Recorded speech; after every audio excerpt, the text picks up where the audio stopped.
कहानी की शुरुआत में हम टिम नाम के एक सिंपल से लड़के को अपने परिवार के साथ समुद्र किनारे एक सुंदर से घर में रहते हुए देखते हैं। उसका परिवार भी उसकी ही तरह प्यारा था। उसके पिता एकदम ठंडे दिमाग के आदमी थे। उसकी माँ भी उससे बहुत प्यार करती थी और उसकी छोटी बहन किट कैट तो पूरे घर की जान थी। उसके अंकल काफी अजीब थे, थोड़े खोए खोए से रहते थे लेकिन दिल के अच्छे हैं। हर साल उनके घर में न्यू ईयर पर एक पार्टी होती थी जिसे सभी लोग मजे से सेलिब्रेट करते। उस साल भी ऐसा ही था। पार्टी के अगले दिन टिम के पिता ने उसे बुलाया और कहा कि आज तुम 21 साल के हो गए हो। मुझे भी ऐसे ही तुम्हारे दादाजी ने अपने पास बुलाया था जैसे मैंने आज तुम्हें बुलाया है। टिम ने सीधे तौर पर पूछा कि कोई खास वजह है क्या। उसके पिता ने हमेशा की तरह एक शांत मुस्कान के साथ बताया, हमारे परिवार में मर्दों का एक सीक्रेट है, हम टाइम ट्रैवल कर सकते हैं। मतलब समय में सिर्फ पीछे जा सकते हैं, वैसे आगे नहीं। टिम ने पहले तो सोचा कि पापा मजाक कर रहे हैं, लेकिन उसके पिता ने कहा कि मुझे भी पहले ऐसे ही लगा था। बस किसी अंधेरी जगह जाओ, अपनी मुट्ठी बंद करो और जिस वक्त में तुम वापस जाना चाहते हो उस बारे में जोर लगा के सोचो।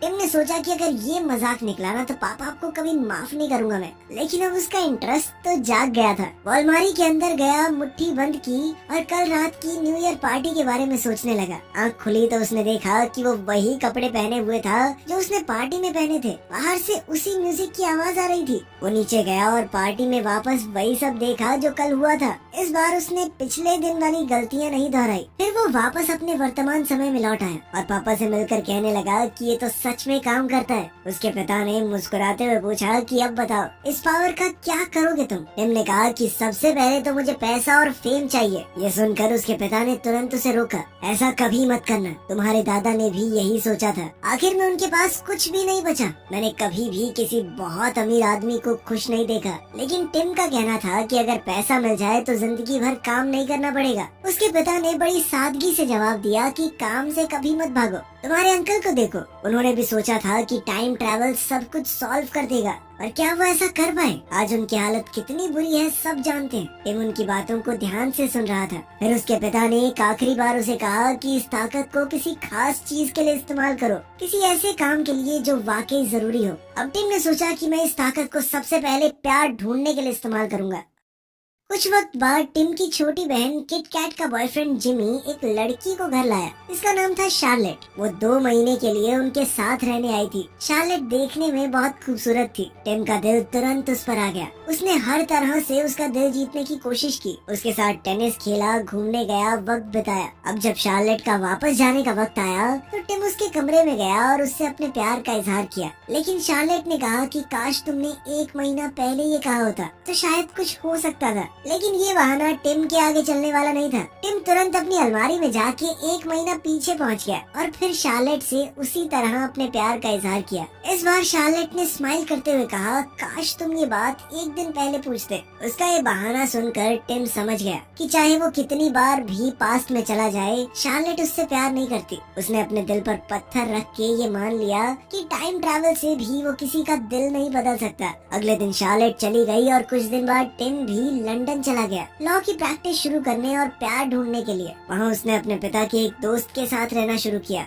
हैरी, जो कि एक थिएटर आर्टिस्ट थे। 6 महीने बीत गए लेकिन टिम की जिंदगी में कोई लड़की नहीं आई। एक दिन वो अपने दोस्त के साथ एक रेस्टोरेंट गया। वहाँ उसकी मुलाकात हुई मैरी से। दोनों कुछ देर बात करते रहे, बातें गहरी होती गई तो टिम ने उससे उसका नंबर ले लिया। मैरी ने नंबर देते वक्त कहा कि मुझे उम्मीद है हम फिर से मिलेंगे। उस रात टिम बहुत खुश था। जब वो घर गया तो उसने देखा कि हैरी का मूड बहुत खराब है। उसने बताया कि आज मेरा प्ले था लेकिन एक एक्टर अपना डायलॉग भूल गया, जिसके बाद प्ले खराब हो गया। पूरी ऑडियंस उठकर चली गई। अब प्ले के बहुत गंदे रिव्यूज आएंगे और मेरा काम डूब जाएगा। अपने अंकल की ये हालत देखकर टिम ने डिसाइड किया कि वो उनकी मदद करेगा। अब वो समय में कुछ घंटे पहले पहुंच गया और उसने सही टाइम पर उस एक्टर को वो डायलॉग याद करवा दिया। इस बार प्ले बहुत स्मूथली हुआ जिससे हैरी बहुत ज्यादा खुश था। उधर टिम भी अपनी जिंदगी में मैरी के आने से काफी खुश था। लेकिन जब उसने प्ले वाली रात के बाद अपने फोन से मैरी का नंबर चेक किया तो उसका दिल टूट गया। नंबर उसके फोन में था ही नहीं। ऐसा इसलिए क्योंकि इस बार उसने वो पल मैरी के साथ जिया ही नहीं।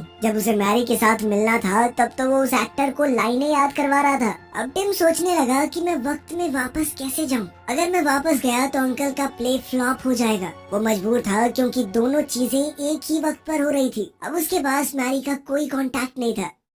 एक दिन अखबार पढ़ते हुए उसे याद आया कि मैरी को केट मॉस काफी पसंद थी और वो एक आर्ट गैलरी में काम करती थी। टिम तुरंत उसी गैलरी में गया और एक हफ्ते तक हर दिन उसका वही इंतजार करता रहा। एक हफ्ते बाद मैरी वहाँ आई, लेकिन जब टिम ने उससे बात करने की कोशिश की तो उसने टिम को पहचाना ही नहीं। मैरी के लिए ये उनकी पहली मुलाकात थी, पर टिम के लिए दूसरी। टिम ने यूं ही उसे और उसकी फ्रेंड को कॉफी के लिए बुला लिया और वो दोनों उस वक्त मान भी गई। कॉफी टेबल पर बात करते हुए टिम ने मैरी से पूछा कि तुम्हारा कोई बॉयफ्रेंड है क्या? मैरी ने एक मुस्कुराहट के साथ बताया कि एक हफ्ते पहले ही बना। टिम ये सुनकर चौंक गया और कहने लगा कि ऐसा नहीं हो सकता। मैरी को ये सवाल बहुत अजीब लगा। उनकी बातें आगे बढ़ती इससे पहले ही मैरी का बॉयफ्रेंड वहाँ आ गया। उसका नाम था रूपर्ट। टिम ये देखकर बिल्कुल खुश नहीं था, लेकिन फिर भी उसने नॉर्मल एक्ट करने की कोशिश की और पूछा कि आप दोनों की मुलाकात कहाँ हुई? मैरी ने बताया कि एक बोरिंग सी पार्टी में। और वो पार्टी कहाँ थी? मैरी की फ्रेंड ने बताया कि वो पार्टी उसके घर पर थी। टिम ने थोड़ी बेसब्री दिखाते हुए मैरी की दोस्त का एड्रेस पूछा। ये सुनकर मैरी और उसकी दोस्त को थोड़ा अजीब लगा, लेकिन टिम ने बात संभालते हुए कहा कि उसे चीजें डिटेल में जानना अच्छा लगता है। ये सुनकर उसकी दोस्त ने एड्रेस दे दिया। टिम तुरंत समय में पीछे जाकर उस पार्टी के वक्त वहाँ पहुँच गया।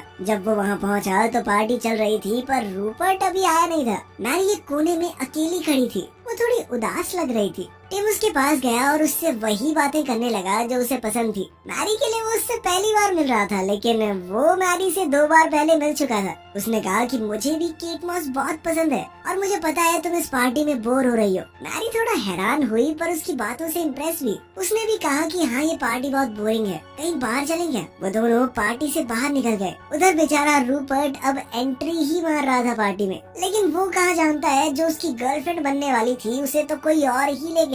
लेकिन इस बार टिम सब कुछ बदल चुका था। बाहर डिनर के बाद टिम ने मैरी को घर पर ड्रॉप किया। दोनों के बीच नजदीकियां बढ़ती गई। वो दोनों एक दूसरे के काफी करीब आ गए, लेकिन चीजें टिम ने जैसी सोची थी वैसी नहीं हुई। तो टिम ने सोचा कि एक और बार करके देखते हैं। वो समय में पीछे गया और उस रात को बार बार जीने लगा जब तक वो बिल्कुल परफेक्ट नहीं हुई। अब उसने मैरी को पूरी तरह से इम्प्रेस कर दिया था। वो दोनों एक दूसरे को हर रोज फोन मिलाने लगे।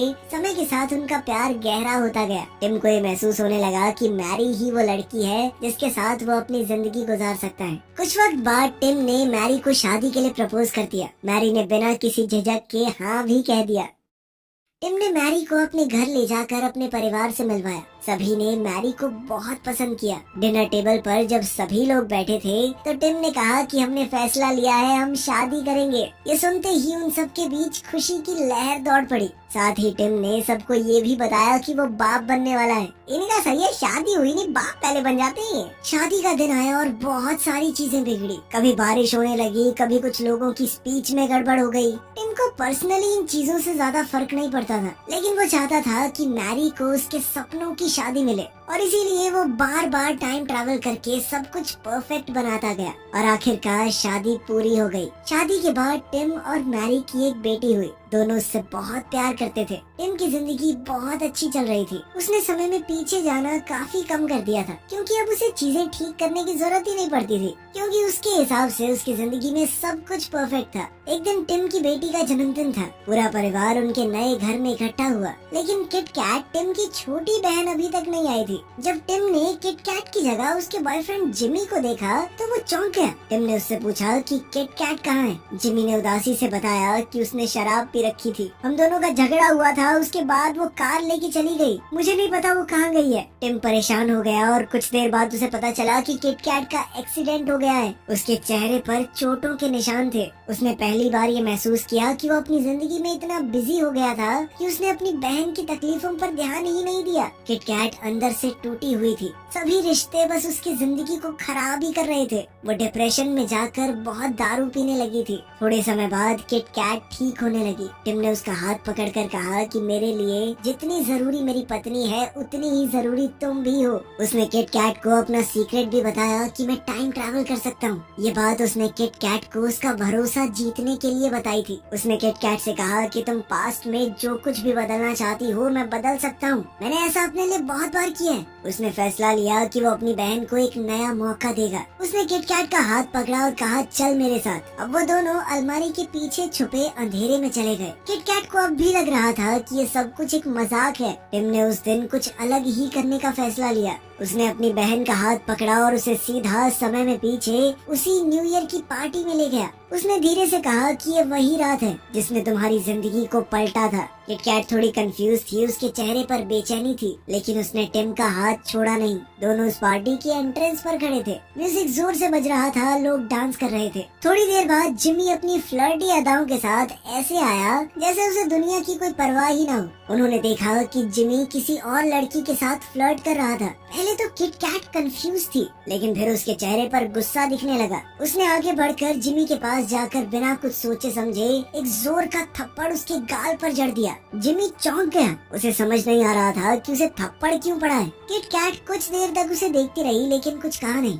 उसके चेहरे से दिख रहा था कि उसके दिमाग में चीजें अब साफ होने लगी है। उसने अपनी सारी पुरानी भावनाओं को उस थप्पड़ के साथ ही खत्म कर दिया। उधर टिम ने ये महसूस किया कि किट कैट अब उस रिश्ते से आगे बढ़ने के लिए तैयार है। अब जब उसने जिमी का साथ ही छोड़ दिया तो उसका भविष्य भी चेंज हो गया।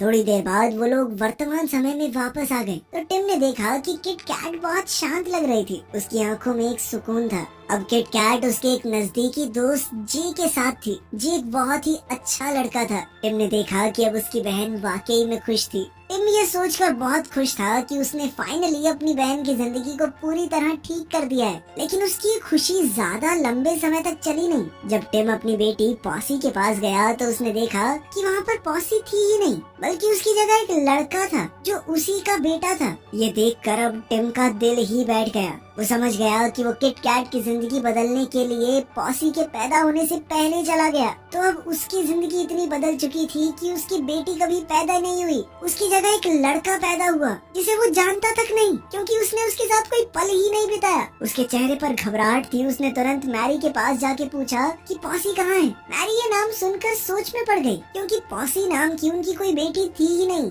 ये सब देखकर टिम का दिल टूट गया। उसने सोचा कि मैं उसे वापस कैसे पा सकता हूँ। वो तुरंत अपने पिता के पास गया उनसे सलाह लेने के लिए। उसके पिता ने उसे समझाया कि बेटा, मुझे तुम्हें पहले बता देना चाहिए था। अगर तुम अपने बच्चे के पैदा होने से पहले के समय में जाकर कुछ भी चेंज करते हो तो तुम्हारा बच्चा भी चेंज हो जाएगा। उसका डीएनए, उसकी आइडेंटिटी, सब कुछ। यही टाइम ट्रैवल का सबसे बड़ा रिस्क है। ये बात टिम के दिल पर पत्थर की तरह गिरी। पॉसी उसकी जिंदगी का एक बड़ा हिस्सा थी। उसका होना ही टिम की खुशी थी। इसीलिए टिम ने फैसला लिया कि किट कैट की जिंदगी बदलने के लिए उसे कोई और रास्ता ढूंढना पड़ेगा। और उसने टाइम ट्रैवल का इस्तेमाल नहीं किया। जो जैसा हो रहा था होने दिया। अब किट कैट का कार एक्सीडेंट फिर से हुआ। टिम और मैरी उससे हॉस्पिटल में मिलने गए, लेकिन इस बार टिम शांत था, क्योंकि उसे पता था उसकी बहन की जिंदगी नॉर्मल हो चुकी थी। वो जानता था कि किट कैट के दिल में जे के लिए प्यार बढ़ रहा था, सच्चा प्यार। वो दोनों कुछ समय बाद एक दूसरे से प्यार भी करने लग गए। ये ने किट कैट को वो इमोशनल सपोर्ट दिया जिसकी उसे जरूरत थी। टिम ने सोचा कि कुछ रिश्ते बदलने के लिए उन्हें वक्त देना पड़ता है। शॉर्टकट से सिर्फ मंजिल बदल सकती है, लेकिन सफर तो तय करना ही पड़ेगा। थोड़ा समय और बीता और अब टिम और मैरी को एक और बच्चा पैदा हुआ, एक बेटा। अब उनके दो प्यारे प्यारे बच्चे थे, पॉसी और उसका छोटा भाई। टिम का परिवार अब पूरा हो चुका था। हर तरफ खुशी थी, लेकिन जिंदगी कभी परफेक्ट नहीं होती। एक दिन टिम को पता चला कि उसके पिता को कैंसर है। उनके पास सिर्फ कुछ ही हफ्ते बचे थे। ये सुनकर टिम शॉक में चला गया। वो उनके पास गया और पूछा, क्या कुछ बदला जा सकता है? उसके पिता ने मुस्कुराकर कहा कि मैं स्मोकिंग नहीं छोड़ सकता यार, बहुत मुश्किल है मेरे लिए। तेरे और तेरी बहन के पैदा होने के पीछे का भी यही रीजन है। तेरी माँ को मेरा स्टाइल से स्मोकिंग करना पसंद था, ऐसे ही पटाया था मैंने उसे। अगर वो चेंज कर दिया तो सब कुछ बदल जाएगा। टिम को ये बात समझ आई कि कभी कभी कुछ आदतें, कुछ गलतियाँ, कुछ तकलीफें भी किसी अच्छे किस्से की वजह बन जाती हैं। उसके पिता ने उसे एक और सीक्रेट बताया कि मैं हर दिन को 2 बार जीता हूँ। पहली बार नॉर्मल इंसानों की तरह स्ट्रेस और रूटीन में, दूसरी बार समय में पीछे जाकर बिल्कुल शांति और प्यार के साथ। तुम भी ट्राई करके देखो। इस हिसाब से सोचेगा ना, कम से कम 200 साल का हूँ मैं। खैर टिम भी वैसा ही करने लगा। वो हर दिन को 2 बार जीने लगा। पहली बार आम लोगों की तरह, दूसरी बार पूरी खुशी के साथ। इस तरह हर एक लम्हा उसके लिए सपने जैसा हो गया। लेकिन एक दिन ऐसा आया जो टिम फिर से जीना नहीं चाहता था। उसके पिता की मौत का दिन। वो दिन बहुत बुरा गुजरा। मैरी ने उसे समझाया, उसके कंधे पर हाथ रखा। वो इतना जानता था कि वो वापस जाकर अपने पिता से एक बार मिल सकता है, और वो करता भी था। जब कभी उसका मन उदास होता, वो समय में पीछे जाता, समुद्र के किनारे वॉक करता और अपने पिता से बातें करता। उनके साथ वो पल दोबारा से जीता। फिर एक दिन मैरी ने अचानक कहा कि टिम, मुझे एक और बच्चा चाहिए। ये सुनकर टिम चुप हो गया। उसके मन में तुरंत एक सोच आई, अगर एक और बच्चा पैदा हो गया तो वो फिर अपने पिता से कभी वापस नहीं मिल पाएगा। उसने अपनी भावनाओं को छुपाया और कहा कि ठीक है। मैरी प्रेग्नेंट हो गई और टिम ने फैसला लिया कि मैं एक आखिरी बार अपने पिता से मिलूंगा। वो समय में पीछे गया और अपने पिता से कहा कि अब मैं वापस नहीं आ पाऊंगा, ये आखिरी बार है। उसके पिता ने उसका हाथ पकड़ा और कहा कि आओ मेरे साथ, एक बार तुम्हारे बचपन के दिनों में चलते हैं। अगर हमने कुछ बदला नहीं तो कुछ गड़बड़ नहीं होगी। वो दोनों समुद्र के किनारे गए जहाँ टिम एक छोटा बच्चा था। दोनों ने मिलकर रेत का महल बनाया, लहरों से खेलते रहे। उस पल में सिर्फ प्यार था, ढेर सारा प्यार। ये पल वक्त से परे था। इसके बाद टिम वापस वर्तमान में आया और उस दिन के बाद उसने टाइम ट्रैवल करना छोड़ दिया। वो हर दिन को एक तोहफे की तरह जीने लगा, हर पल में खुशी ढूंढने लगा। एक चाय की चुस्की, एक पुरानी धुन, पॉसी की ड्राइंग्स, मैरी की आंखों का नूर, सब कुछ उसे बेशकीमती लगता था। और इसी के साथ टिम की कहानी यहीं खत्म हुई। एक ऐसा इंसान जिसका वक्त के ऊपर भी जोर चलता था, लेकिन आखिर में खुशी उसे वक्त को अपना कर ही मिली। आपके पास ऐसी सुपर पावर हो तो आप पास्ट में जाके क्या बदलेंगे, कमेंट्स में जरूर बताना। मिलते हैं अगले वीडियो में।